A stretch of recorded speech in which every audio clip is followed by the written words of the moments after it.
ในวันที่27เอพริล2025ที่วัดอาจารย์บัววันเพิ่นจะมีพิธีทางศาสนาเฉลิมฉลองบุญปีใหม่ลาว2568มื้อนี้เป็นวันเสาร์เอพริล26ซึ่งสร้างวิจิตได้มาเบิงการกาเกี่ยมของทางวัดอาจารย์บัววันและคณะกรรมการเพิ่นมีการเสริมสร้างทุ่งบ่ต่างๆมีการกาเกี่ยมเพื่อเฮ็ดให้มันจบมันสวยมันงามในวันตอนรับปีใหม่ลาวของวัดอาจารย์บัววันแห่งนี้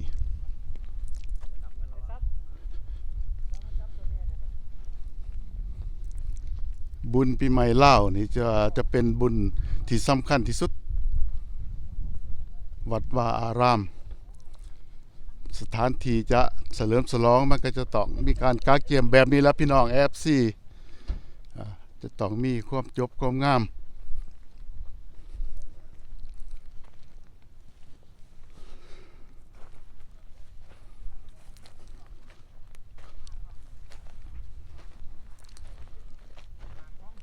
นี่ทั้ง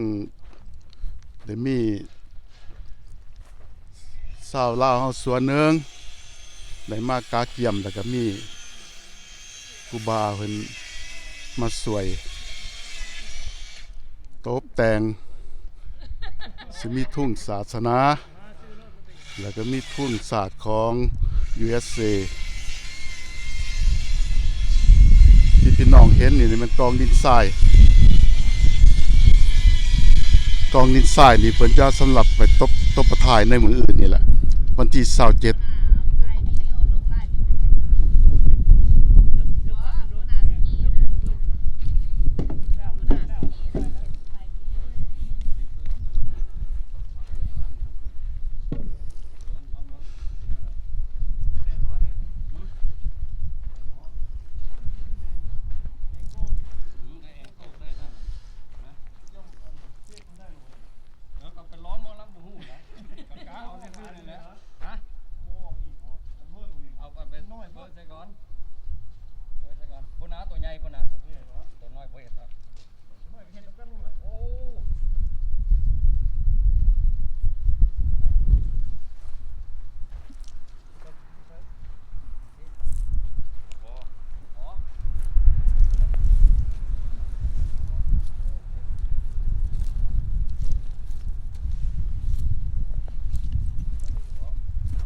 อยู่บนทรงพระมาได้อาจารย์ทรงพระประเทศเบื้องได้ทรงพระเป็นทรงอยู่ในบ่โอ้มีหานมีหยังบ่อยู่ในอยู่ทั้งเบื้องทั้งส่วนโอ้บ่ได้เฮ็ดอยู่บ่ได้เฮ็ดอยู่นอกเนาะ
เฮ้ยสบายดี สบายดีสบายดี โอ้มากาเกียมเนาะ ปากกาเกียม กาเกียมเฮ็ดให้มันจบมันงาม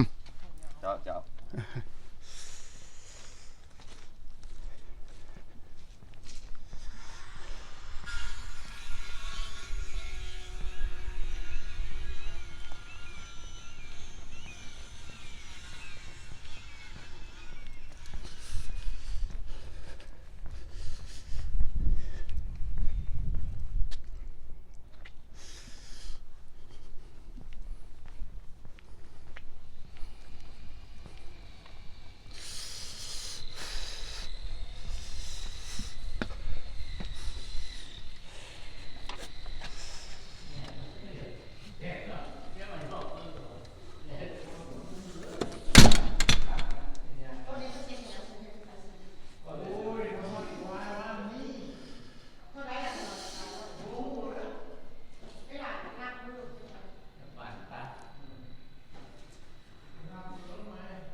โดยบอนได้สงผ่ากันหน่อยสงผ่านี่อยู่ไหนเนาะ พูดข้างนั้น โอ้สงอยู่นี่โดย ข้างนั้นกัน อาคารนั้นก็แม่นเนาะ มืออื่นนู่นเลย มื้ออื่นโดยขน่อยมาถ่ายการกาเกียม อันนี้แม่นบอนสงผ่าเด้อพี่น้อง FT เด้อมื้ออื่นในวันที่27เอพริล2025ที่วัดอาจารย์บวรอิสมิโทรัฐมินนิโซตาอันนี้เป็นบอนสงผ่าในเพิ่นเฮ็ดอยู่ใน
บุญปีใหม่ที่วัดอาจารย์บัววัน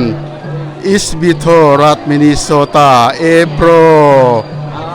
27 2025กลับมาตื่นก็มี ออกต้นญาติโยม ถวายกันทำเป็น กำลังหลังไหลกันเข้ามาคาดว่าพิธีทางศาสนาจะเริ่มในระหว่าง สองพันเอา 10 โมงครึ่งพี่น้อง FC ผักลังเอาดึงไม่แห้งนะ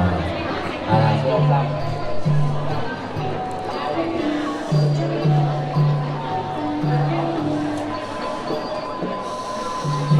มาอีกแล้วแก้วแก่นศรัทธาเนาะ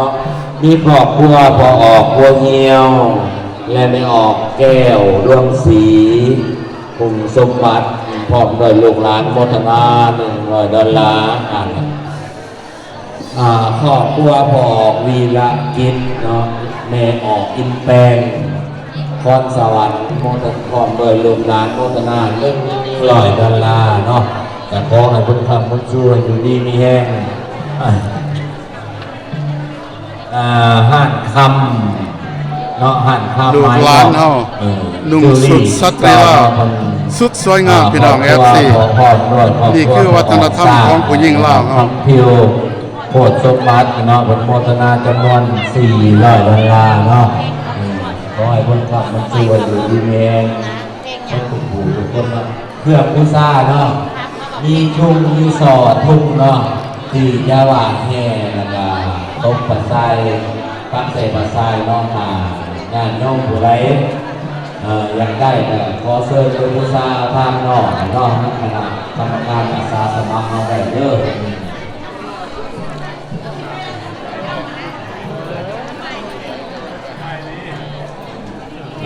ทั้งในทั้งหน้าก็ยังว่างหลายเรื่องของงานผู้ได้นำสะดวกสบายกับขอเชิญมาหนักหน้าเนี่ยก็ได้รักษาก็ได้เนาะยังว่างหลายอยู่ผู้ได้ยังสะดวกสบายกันมาข้างนอกก็ได้โดยอย่างนอกขอโมทนานำครอบครัวเป็นเจ้าภาพแต่สังฆาคือดินทรายนอกถวายวัดนอก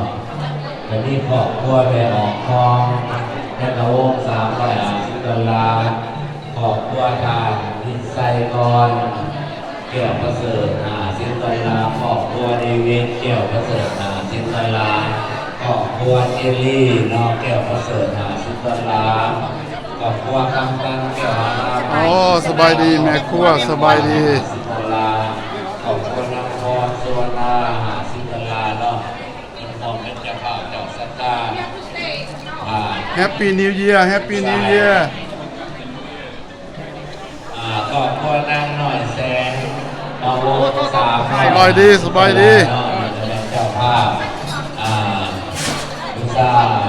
เอาไว้พิซซ่าเนาะบริเวณกองกระสายขอบคุณนางดารา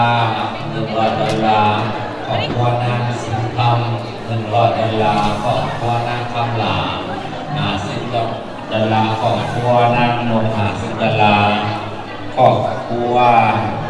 เงินเย็น50 ดอลลาร์ขอบคุณค่ายแฟมิลี่50 ดอลลาร์ขอบคุณเรียงมีไล30 ดอลลาร์ขอบคุณคิมอนันตพงศ์20 ดอลลาร์ขอบคุณหน้าลาว20 ดอลลาร์แล้วก็แม่จันทวี50 ดอลลาร์ขอบคุณเจนลี่เกี่ยวประเสริฐ50 ดอลลาร์มาอีกแล้วขอบคุณแม่ออกใจ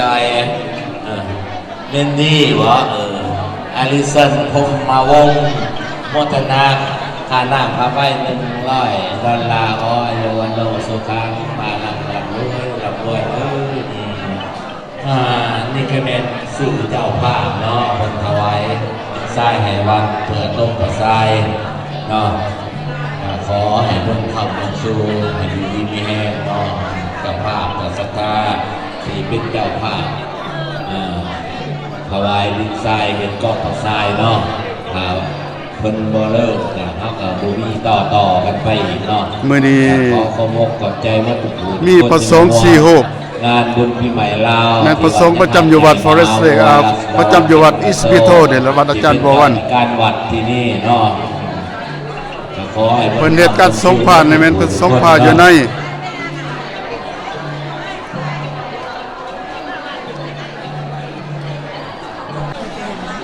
สบายดีมาอีกแล้วเนาะแก้วแก้วศรัทธาครอบครัวพอออกบุญโยกแก้วพีละวันเนาะมันจากเรื่องเสียข่าวโมทนา3 วัด100 เวลาเนาะครอบครัวพอเรื่องแม่สวนพมมาใส่โมทนาขนาดขับไป100 เวลาและนี่ครอบครัวรจนานำแก้วโมทนาขนาดขับไป100 เวลาแล้วก็มีครอบครัวนางเมียงไซบุพามาลีวัฒนาคานาคาไม่50 ดอลลาร์เนาะแล้วก็ครอบครัวท้าวทองพมมาไซวัฒนาคานาคาไป40 ดอลลาร์แล้วก็ขอวัฒนานั่งทานบัวไลเนาะครอบครัวบัวไลทานบัวไลเป็นเจ้าภาพเจ้าศรัทธา รับทุ่ง14รับรวมเงินจำนวน250 ดอลลาร์เนาะขอให้คุณอยู่ดีมีแรงเนาะ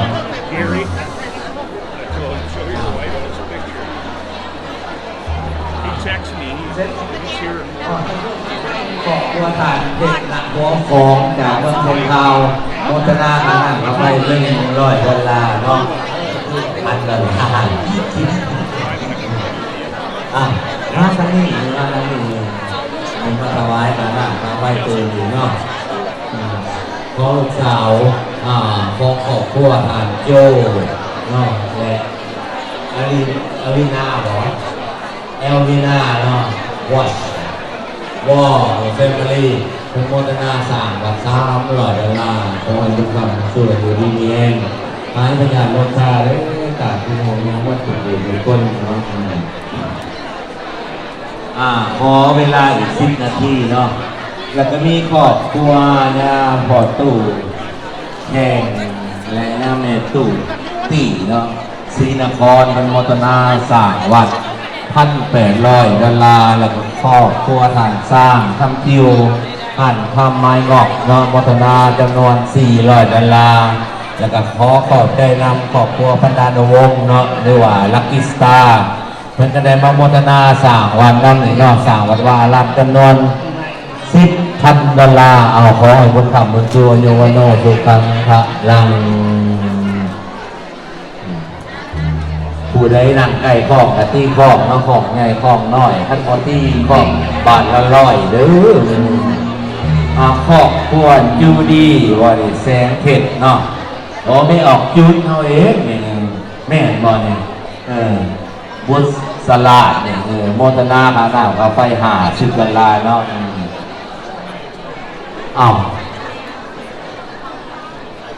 สิเอาในนั้นเลยบ่ตั้งบ่ายก็สิได้ไปตั้งอยู่นอกหมดเลยเขาว่ามันผมมีบ่อนนั่งพิธีทางศาสนาได้เริ่มขึ้นแล้วพี่น้อง FC ในวันรับตอนปีใหม่ลาวของวัดอาจารย์บวรเมืองอิสบิโทรัฐมินนิโซตาพี่น้องชาวลาวเฮามาทำบุญตักบาตรมื้อนี้หลายที่สุดดังที่พี่น้อง FC เฮาเห็นอยู่ในวิดีโอนี่แหละพี่น้องกาติสันตาสันติเกยังมุยวัจนังสาทาวเมสุนันตุธรรมัสสาวนาคโลยัมมาทันตาธรรมัสสาวนาคโลยัมมาทันตาธรรมัสสาวนาคโลยัมมาทันตา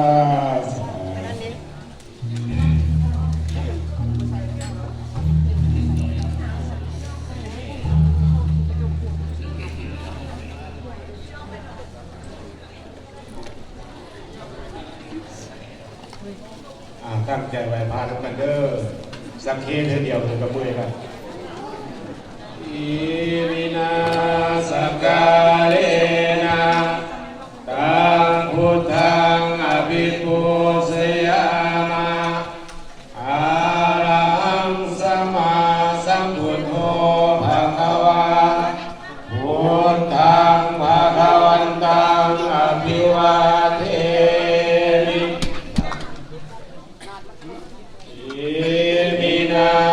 สกาเลนะตังธัมมังอภิปุเสยามาสวากขาโตภะคะวะตาธัมโมธัมมังนามัสสามิอิมินาสกาเลนะตังสังฆังอภิปุเสยามาสุปฏิปันโน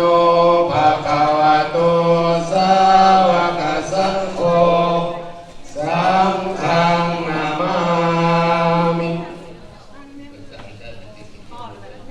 นะโมตัสสะภะคะวะโตอะระหะโตสัมมาสัมพุทธัสสะนะโมตัสสะภะคะวะโตอะระหะโตสัมมาสัมพุทธัสสะ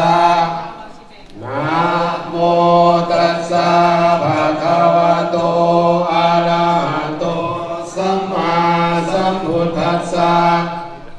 พุทธังสรณังคัจฉามิธัมมังสรณังคัจฉามิ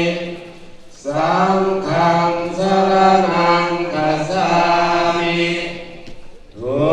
ติยมปิพุทธังสรณังคัจฉามิทุติยมปิธัมมังสรณังคัจฉามิพันเตสัพพังอปาลาทังขมาทะเมพันเตมยากตังปุญญังสามินาอนุโมทิตาพังสามินากตังปุญญังไมหังสาตาพังสาธุสาธุสาธุอนุโมทามิปรารถนาสิ่งนั้นกันบัดนี้เด้อสาธุมายังพันเตวิสุงลักขณาทายะติสรเนนะสหปัญจศีลานิยาจามาทุติยมปิมายังพันเตวิสุงลักขณาทา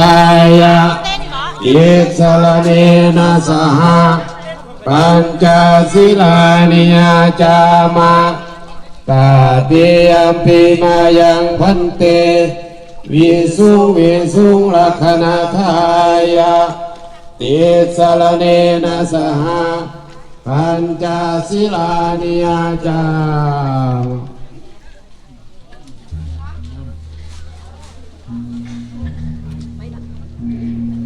นะโม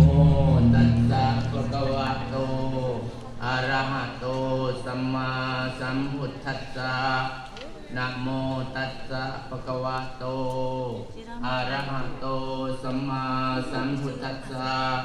นะโมตัสสะภะคะวะโตอะระหะโตสัมมาสัมพุทธัสสะ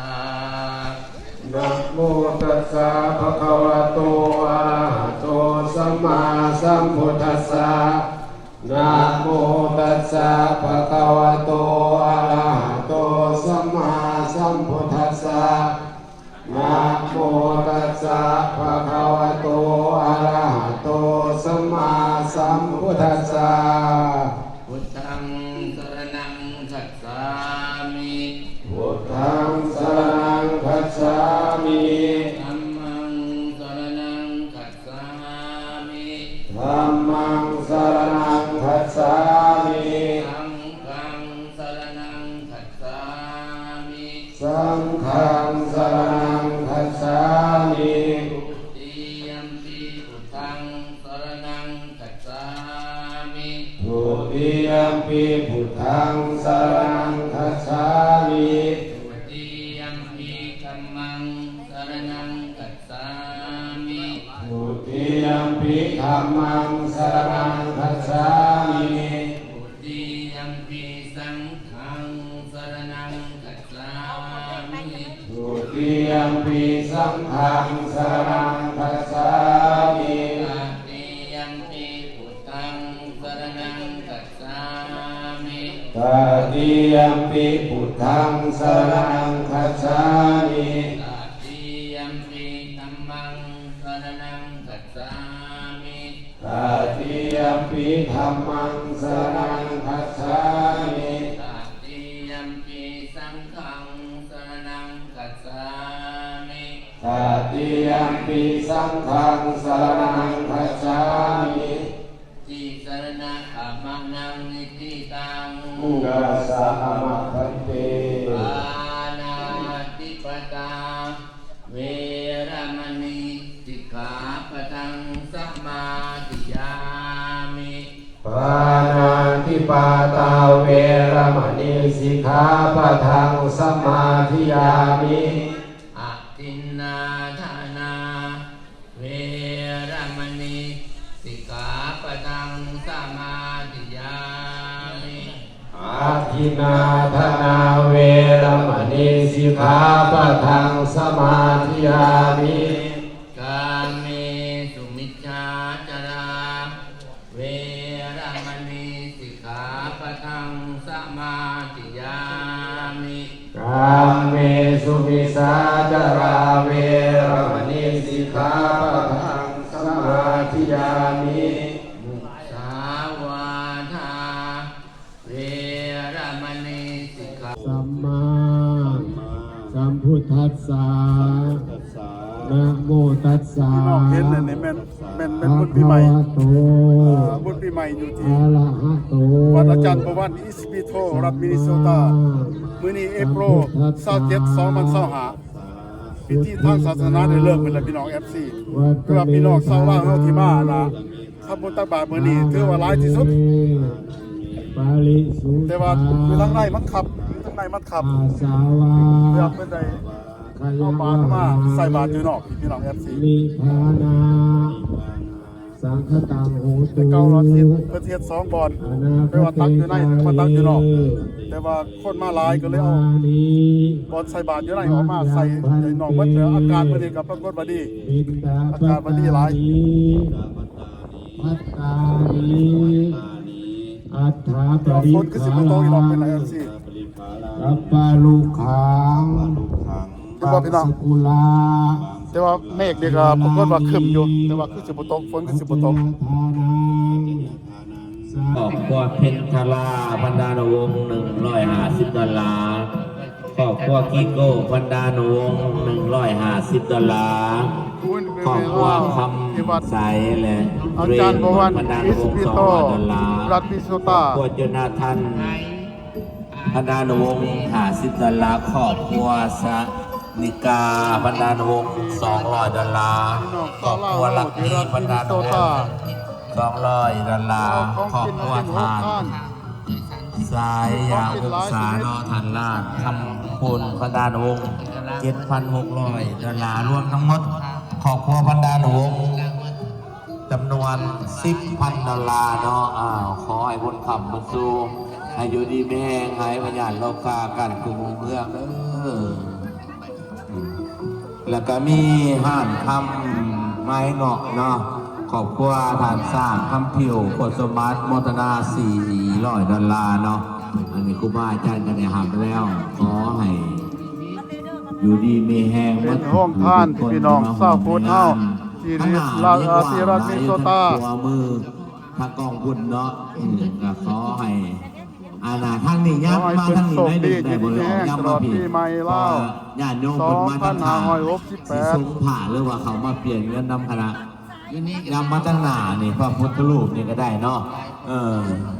เพิ่นอยากทรงผ่าทรงยังเฮากับบริตันทางเบิ่งนั่งตะหนา สิมี ยังพอผมเป็นหยังแต่บุญหลายหลายเพิ่นว่า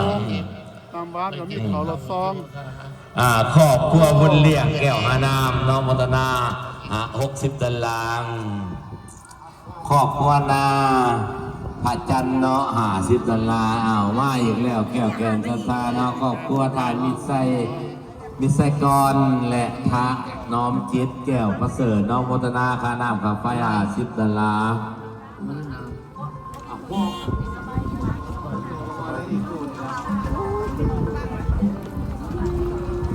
ครอบครัวนางนี่แอนเนาะ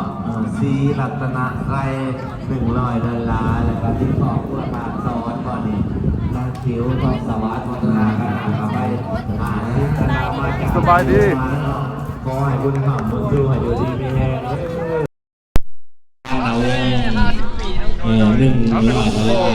แฮปปี้นิวเยียร์สบายดี ถ้าเข้าบุญดีกว่ายังนั่งได้ลายเด้อนะขอเชิญที่นี่ ชื่อบ่โอ้ยบ่เห็นเหิงแล้วเว้ยลูกเต่านี่ใหญ่มาล่ะ ไปหา$10ให้บุญคำบุญสู้ให้อยู่ดีมีแรงว่าขอเฮานี่มาหลายเถื่อเนาะโมดเป็นเลยเด้อ สบายดีอันนี้แม่นยังนี่ฮะ 3เดือนเลย อันนี้ ขนม อันนี้เพื่อนขนม อันนี้ให้เด็กน้อยมาลินเนาะ โอ้ มีรางวัล อ๋อมีรางวัลอยู่ในหันให้สฟอยเด็กน้อยมาจกเอาเนาะ อยู่ทางครูมือครูบาเนาะ โอ้ดีหลายอ้าวแฮปปี้นิวเยียร์ลูกหลาน ทางกองทุนนี่ยังว่างไรเนาะบ่ได้ง่ายว่านั่งข้างนั้นก็ได้เด้อขอเชิญเนาะแล้วก็ข้างหน้าบ้านมันยังลายอย่าง100ดอลลาร์เนาะบอกครัวบ่ออกประสบนี่เนาะล่ะซอยธรรมดาหน้าคาไฟ ได้มีพี่น้องชาวลาวเฮาส่วนหนึงเพิ่นก็มาตั้งห้านขายของ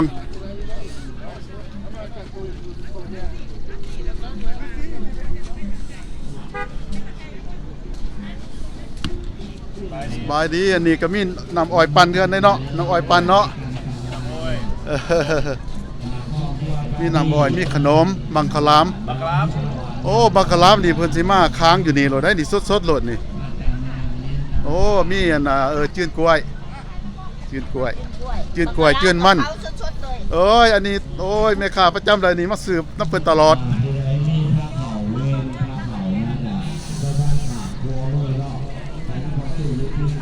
อันนี้สิมีเพิ่นขายอัวมีอัว2ชนิดประเภทเผ็ดแล้วก็ประเภทธรรมดาเพิ่นสิมีการขายข้าวโขบขนมมีปิ้งไข่แล้วก็สมซีน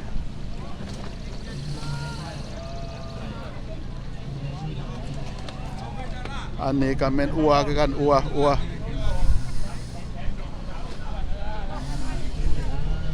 ตัวนี้แหละแม่นเพิ่นสิจืนขนมจืนมีขนมมนๆอยู่ได้นี่อ๋อปรากฏว่ามีหลายห่านมื้อนี้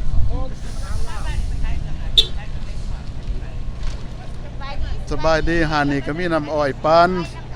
เออโอ้อันนี้น้ำอ้อยเพิ่นนี่ขายเคยเห็นอยู่อันไอโอวาเนาะบุญนั่นบุญไทยดำเนาะอยู่ดีไม่แห้งเด้อบุญปีใหม่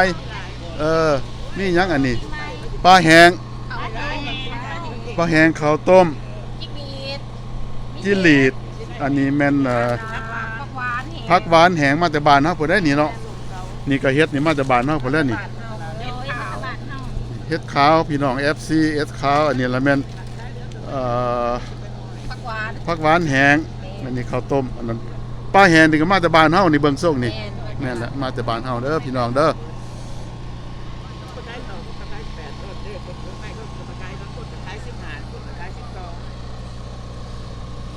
เอ้าเรียกว่าไปซิกานอบ่ไปวะ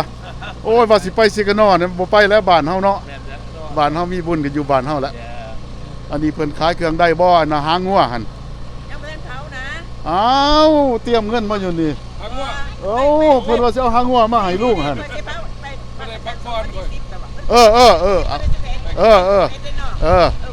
โอเคให้จังจะเอา1บ่เอาอันนึงแล้วบ่คันบ่แพงเอา2บ่แพงจังได๋คันมาถือลงอีกเอา3บ่สิว่ามื้อนึงมา10อันบักดำมันยกวัดบัดนี้บักลาวนี่สิเอาบัดนี้พี่แต่ไรมันเมาโอเค